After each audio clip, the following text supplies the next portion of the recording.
kleur is so fyn. Nou staan die beskuitjies gebak in 'n ry. Finale produk, groot vry beskuit, vars uit die oond en die geur wil nie uit. Smaak heerlik saam met 'n bakkie ei, verkuier en lag en geselsie so bly. Doelbom stadig, geniet elke byt. Niks klop die smaak van 'n glutenvry beskuit.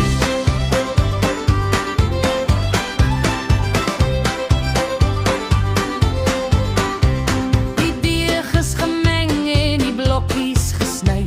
Nou kraak elke stukkie so brous en so bely. Met koffie of tee op 'n koue wintersdag. Bring hierdie beskuit net vreugde en lag. Finale produk, glutenvry beskuit, vars uit die oond en die geur wil nie uit. Smaak heerlik saam met 'n bakkie ei, vir familie en vriende, dis pure geluk daarby. Doop hom stadig, geniet elke byt, dis huisgemaakte liefde in elke beskuit.